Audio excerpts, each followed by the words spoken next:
Mesdames et messieurs, chers téléspectateurs, bienvenue à votre émission Environnement et Société.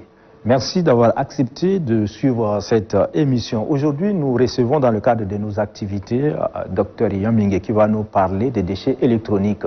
Mais avant de débattre de cette question, suivez ce reportage.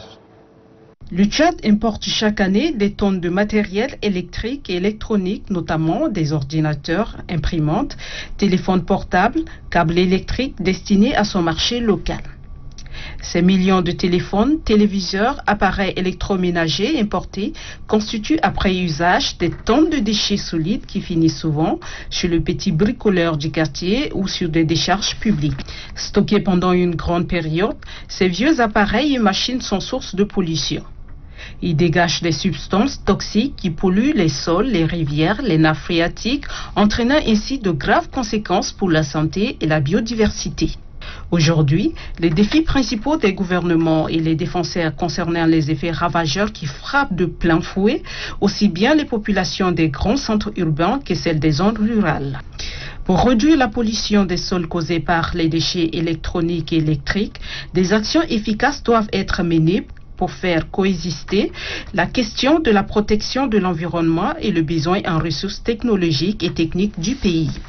Il est également impératif d'adopter des politiques permettant la création d'une filière de recyclage de cette source de pollution qui, bien recyclée, constitue une source non négligeable de revenus et un secteur promoteur de l'emploi. Docteur, bienvenue à ce plateau consacré à l'émission Environnement et Société. Vous êtes ici dans le cadre de notre programme et nous voulons aborder avec vous la question relative aux déchets électroniques. Alors, qu'appelle-t-on déchets électroniques? Les déchets électroniques, en fait, c'est le terme qu'on pourrait considérer comme un terme raccourci de déchets d'équipements électriques et électroniques. C'est ça, en fait, la notion intégrale.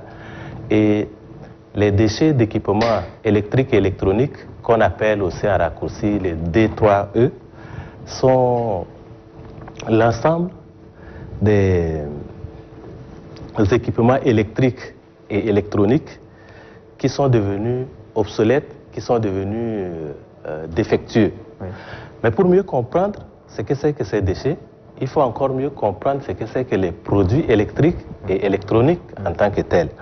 Alors ces produits, c'est l'ensemble des équipements qui fonctionnent grâce à des courants électriques ou qui fonctionnent grâce à des champs électromagnétiques. Et il y a beaucoup d'exemples. Il y a par exemple tous ces appareils qui fonctionnent grâce à une batterie ou qui fonctionnent grâce à un branchement direct au courant électronique comme les appareils photo, les téléphones, les ordinateurs, les appareils électroménagers. L'ensemble de ces appareils constituent ce qu'on appelle des déchets électroniques. Non, des produits électriques et électroniques. Okay. Et lorsque ces produits deviennent défectueux, lorsqu'ils deviennent hors d'usage, alors ils deviennent des déchets électriques ou des déchets électronique. Ok. Alors, d'où proviennent exactement ces déchets dont vous venez de définir? Est-ce que c'est par rapport à l'industrialisation ou bien c'est par rapport à la fabrication de ces appareils-là? Alors, souvent on entend dire que nos pays, par exemple, sont des dépotoirs de l'Occident parce qu'on ne produit pas ces genres de produits et on se retrouve avec ces produits défectueux chez nous. À mon avis, c'est une lecture assez simpliste. Pour comprendre la provenance des déchets électroniques, des déchets électriques, il faudrait s'inscrire dans l'ensemble du cycle de vie de ces produits électriques et électroniques, à mon avis. Okay. Parce que les déchets électroniques constituent en fait la fin de vie des produits électriques et électroniques. Okay. Et puisqu'on ne les produit pas dans les pays en développement, par exemple, il faudrait remonter la pente. Il y a par exemple la première étape du cycle qui constitue la récupération des matières premières, qui se fait dans nos pays, qui se fait en Afrique, en Asie, ainsi de suite. Et puis, il y a cette étape de fabrication et d'assemblage qui se fait en général en Asie, On considère la Chine comme étant l'atelier du monde, mais il y a aussi des pays comme l'Inde, et ainsi de suite. Oui. Et puis il y a l'étape de transport, d'utilisation, de consommation, qui se fait globalement en Occident, en Europe et en Amérique du Nord. Mais la consommation se fait partout. Et c'est à cela qu'on assimile souvent la provenance de ces déchets. En fait, lorsque ces déchets sont consommés, ces produits sont consommés, je m'excuse, et qu'ils arrivent en fin de vie, ils devaient avoir une gestion maîtrisée. Oui. La question se pose à ce niveau. Ce sont des déchets qui sont assez complexes à gérer. Ce ne sont pas des déchets toxiques. Il y en a qui sont très dangereux, oui. Il y en a qui ne sont pas dangereux. Mais globalement, les déchets électriques et électroniques sont des déchets dangereux en ce sens qu'ils sont toxiques, la toxicité, ils sont explosifs, oui. Ils sont nocifs. Ce sont ces trois critères qui sont employés pour déterminer la dangerosité de ces produits. Alors, mais docteur, avant de continuer, je voudrais savoir de quoi est fabriqué ces déchets électriques. Alors c'est ce que je disais tout à l'heure, ces déchets sont issus de ces produits. Et ces produits sont en général réalisés avec l'assemblage de plusieurs matières premières. On retrouve dans les déchets électroniques en général des produits extrêmement dangereux comme des métaux lourds, le plomb, le mercure, le cadmium, qui sont des métaux lourds et souvent très toxiques qui exigent une manipulation assez particulière dans des conditions bien spécifiques. Et c'est en cela aussi qu'on assimile souvent la dangerosité de ces déchets, parce qu'ils se retrouvent dans des conditions où leur gestion ne se fait pas en tenant compte de la dangerosité des produits, des matières dont ils sont composés. Lorsqu'on regarde les statistiques, il y a environ 50 millions de tonnes de ces déchets qui sont 50 millions de tonnes qui sont produites par an.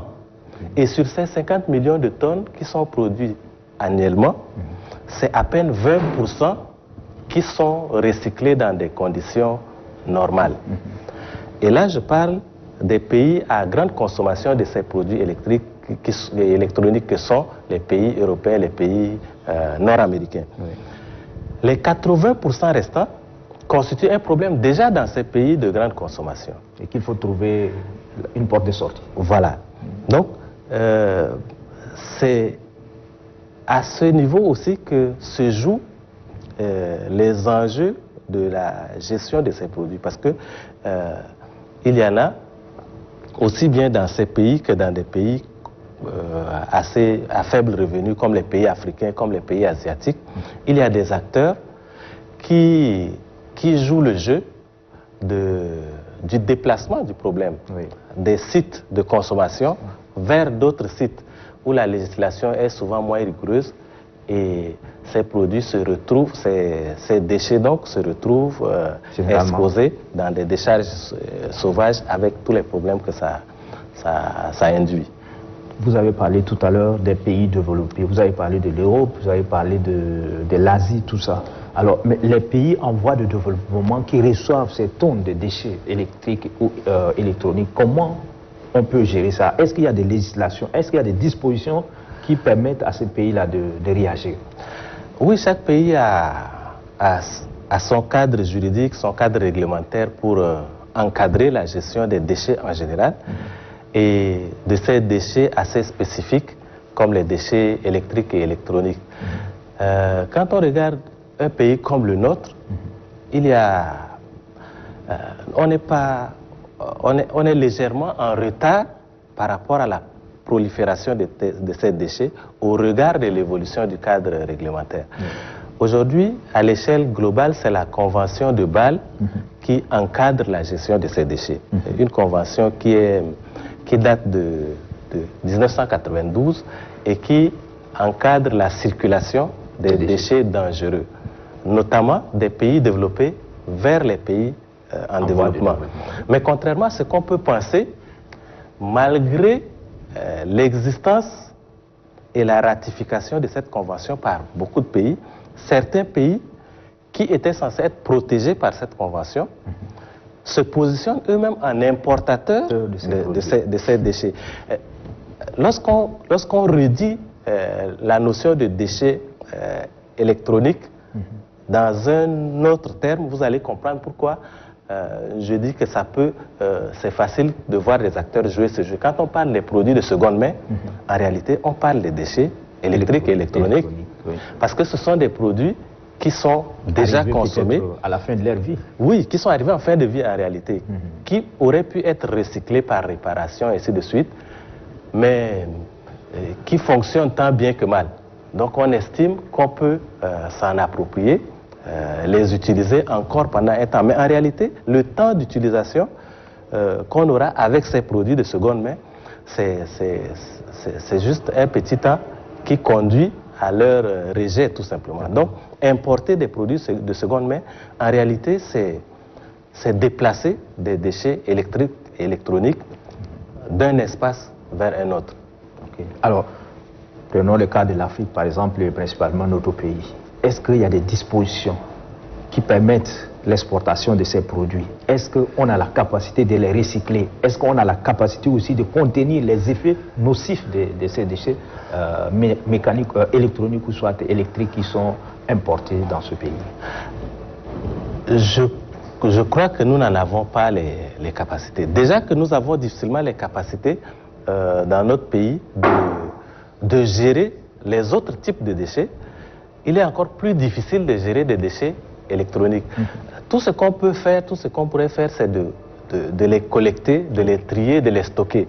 Mais l'autre étape, qui est l'étape du traitement, soit par le recyclage, soit par la valorisation, par l'enfouissement ou par l'incinération, nous n'avons pas les capacités techniques pour les faire. Okay. Et il y a aussi notre code de l'environnement, la loi 14 de 98, qui est légèrement en retard sur ces questions, en retard sur ce type de déchets. Oui. Il y a aussi le schéma directeur de l'eau et de l'assainissement qui date de 2003, qui constitue un élément majeur du cadre juridique chez nous. Mais ce schéma directeur couvre la période de 2003 à 2020. Nous sommes en 2021. Donc, c'est qu'il y a un vide. Bon, ce n'est pas si grave que ça. On est encore à une année.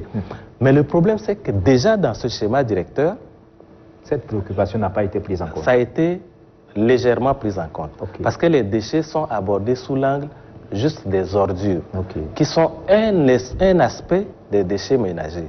Donc, l'ensemble des déchets, et surtout des déchets aussi dangereux que les déchets électriques et les déchets électroniques, ne sont pas pleinement couverts par le cadre juridique et le cadre réglementaire chez nous. Nous allons aborder la question la plus importante aujourd'hui. Le Tchad, un pays qui fait face à un changement climatique, à ce phénomène de changement climatique. Est-ce que les déchets électroniques ou soit électriques importés par les commerçants, peut-être par des hommes d'affaires, ne contribuent pas à cette situation dont la population fait face aujourd'hui? Vous posez là une question existentielle parce que vous abordez la question des effets même de ces déchets sur la société. Et ce n'est pas seulement sur l'environnement. On observe les effets des déchets électroniques, des déchets électriques, autant sur l'environnement que sur la santé et sur l'économie. Alors, si on prend l'aspect environnemental, ce sont des déchets qui ont une grande capacité de pollution de l'air. Ce sont des déchets qui contribuent aussi à la pollution des sols, à la pollution des sous-sols. La pollution de l'eau aussi, à travers la pollution, par exemple, des réserves, des ressources d'eau souterraine par infiltration. Lorsque les sols, le sous-sol et l'eau sont pollués, en réalité, de façon indirecte, c'est la chaîne alimentaire en fait qui est affectée.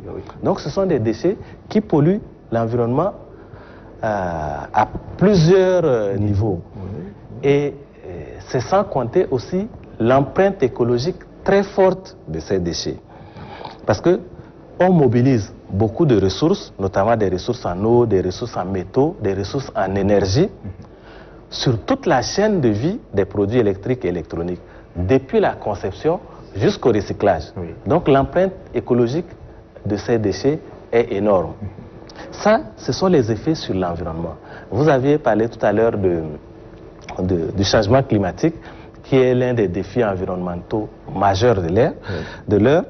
La pollution de l'air, qui est accélérée par ces déchets électriques et électroniques, et même par la gestion de ces déchets, parce que lorsqu'on fait de l'incinération ou lorsqu'on fait du stockage, on contribue encore à la pollution. Oui. Donc, autant la présence que la gestion de ces déchets constituent des facteurs nocifs pour la santé d'abord. Pour l'environnement, parce que ça accroît le changement climatique. Là, c'est la dimension environnementale. Maintenant, la dimension sanitaire. Nous avions parlé tout à l'heure des métaux lourds qui sont contenus dans ces déchets-là. Nous avions parlé du plomb, nous avons parlé du mercure, nous avons parlé du cadmium, pour ne citer que ces métaux lourds. Ce sont l'exposition à ces métaux crée une affection, par exemple, du système nerveux, ça crée une affection du système sanguin, ça affecte même le système reproductif. Peut-être que les acteurs du système de la santé sont mieux placés pour aller en détail sur ces questions, mais l'exposition à ces métaux lourds contribue par exemple à la baisse de la fertilité. Ça, en plus d'affecter, ça affecte l'environnement. Ça, c'est les effets sur la santé. Ça affecte la fertilité de l'homme, en fait, de l'être humain. Ça affecte les reins, ça affecte les os. Ça, c'est l'exposition aux métaux lourds. Mais l'inhalation, simplement même, de la poussière due à la gestion de ces déchets provoque aussi des problèmes respiratoires comme l'asthme, comme la toux, comme la suffocation, comme des infections respiratoires, ainsi de suite. Donc, la dimension sanitaire, la dimension du risque sanitaire est aussi élevée en matière de présence et de gestion de ces déchets. Alors, économiquement, est-ce que ce n'est pas une source d'appauvrissement pour la population? Parce que là, si nous prenons par exemple les engins utilisés, peut-être vous payez quelque chose avec des millions et peut-être 2-3 ans, l'engin n'est plus utilisable et qu'il est question de débourser encore. Est-ce que ce n'est pas une source d'appauvrissement pour la population en voie de développement? Vous savez, si aujourd'hui, le problème de la gestion des déchets électriques et électroniques se pose avec tant d'acuité, c'est, à mon avis, en grande partie à cause des effets sur l'économie. Parce qu'on observe des effets qui vont dans deux directions opposées. Il y a des effets très positifs de la présence de ces déchets sur l'économie. Ça crée des emplois. Déjà, la chaîne de gestion de recyclage offre des emplois. Aujourd'hui, nous parlons même, on entend parler même de la perspective des emplois verts à travers la gestion de ces déchets. Et il y a une étude récente qui date de 2020 qui est réalisée par une institution qui s'appelle le Global E-Waste Monitor, qui renseigne même sur le potentiel économique des déchets électroniques. Figurez-vous, ce sont des déchets qui ont un potentiel économique de 50 milliards de dollars par an. C'est-à-dire qu'on peut générer 50 milliards de dollars par an grâce aux déchets électroniques. Mais 50 milliards par an, c'est quand même à peu près 28 000 milliards de francs CFA. Regardez, c'est tentant. Donc, il y a des ressources à tirer de ces déchets. C'est pour ça qu'on observe qu'on a des difficultés à les supprimer. Et c'est pour ça aussi que l'autre aspect de la question économique se pose. Si l'ensemble des États, la plupart des États s'opposent à l'importation, par exemple, des produits de seconde main qui sont des déchets masqués, il y a toute une mafia qui s'organise autour de ces déchets. Il y en a qui les font entrer par exemple, pour des motifs sociaux. Il y en a qui disent, bon, on va prendre des ordinateurs des institutions internationales, des ordinateurs qu'on n'utilise plus, et on va les remettre à la disposition des établissements scolaires. Vous voyez, c'est vertueux. Sauf que ça cache un vice qu'on ne voit pas toujours. Ces ordinateurs arriveront dans ces établissements scolaires, ça ne profitera que pendant 1 année, 2 années, et puis ça va se retrouver dans des décharges sauvages, et ça va poser tous ces problèmes environnementaux. Mais on ne sait où mettre ces appareils lorsque les 2 ans arrivent. Oui, et c'est pour ça que ça se retrouve dans des décharges sauvages, comme je le disais tout à l'heure. Alors, mais docteur, il y a une politique qu'on appelle la politique d'incinération. Pourquoi les pays en voie de développement ne peuvent pas créer ce qu'on appelle l'incinération des déchets électroniques ou électriques utilisés dans les pays dans les pays développés? L'incinération, c'est l'une des techniques de traitement des déchets, notamment des déchets électroniques. Mais figurez-vous, l'incinération est une technique très coûteuse. Même pour les déchets ordinaires, pour les ordures, l'incinération exige, pour que cela soit effectué dans des conditions normales, ça exige de porter la température à 850 degrés Celsius, par exemple. On n'a pas ces dispositifs. Regardez même dans les centres de santé où on fait de l'incinération des déchets biomédicaux à petite échelle. Ça exige beaucoup de ressources. Donc c'est une technique, une bonne technique, mais c'est une technique qui nécessite beaucoup de ressources. C'est une technique aussi qui nécessite beaucoup de contrôle, parce que lorsqu'on porte la température à 800, 900 degrés, ça crée d'autres effets sur l'environnement. Donc il faudrait créer aussi un environnement spécifique, un cadre spécifique pour réaliser l'incinération de ces produits. Alors, les pays qui produisent ces déchets électroniques, qui utilisent ces matériels et qui arrivent à un moment donné, l'envoient dans des pays en voie de développement, est-ce qu'il n'y a pas une politique d'accompagnement? Est-ce qu'on ne peut pas parler de la politique pollueur-payeur dans ces pays-là? Je ne suis pas très d'accord quand vous dites qu'ils envoient. Ils n'envoient pas, à mon avis. Ce sont les pays qui reçoivent ces produits. Et même en grande partie, non, mais je dis qu'ils envoient parce que quand nous prenons le Ghana, il y a un problème. Il y a une histoire qui a opposé Ghana avec certains pays en voie de développer par rapport à l'envoi de ces déchets. Vous savez, ce sont des questions assez sensibles. Il y a le Ghana, il y a la Chine, mais figurez-vous, ce qui est peu dit, c'est qu'à un moment donné de l'histoire,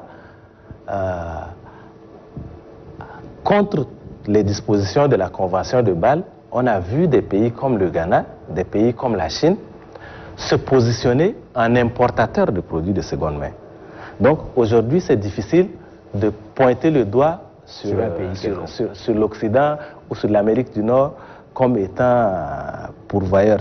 C'est qu'il faudrait avoir des législations solides dans nos États pour éviter de faire venir ces genres de déchets chez nous. Mais le principe de pollueur-payeur, ça s'applique. C'est aussi le principe de la responsabilité du producteur, qui est surtout mis en avant dans la question de la gestion des déchets électroniques. Nous, on n'a pas de producteurs chez nous, par exemple, mais il y a des représentants des producteurs.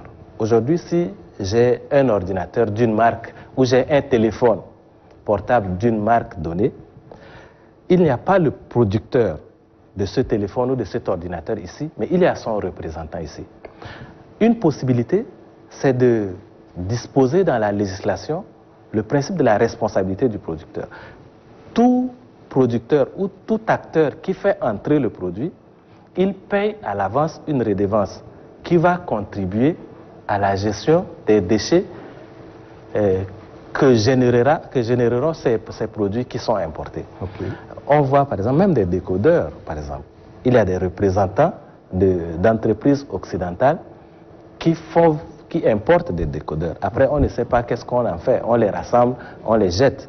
Mais si il y a une taxe au préalable à l'entrée, ça peut discipliner le volume des entrées de ces produits qui sont presque défectueux, et ça peut aussi contribuer à leur gestion. Mais les taxes, en principe, ça doit contribuer à alimenter un fonds qui devra effectivement permettre de gérer ces déchets lorsque les produits électriques et électroniques se retrouvent dans la...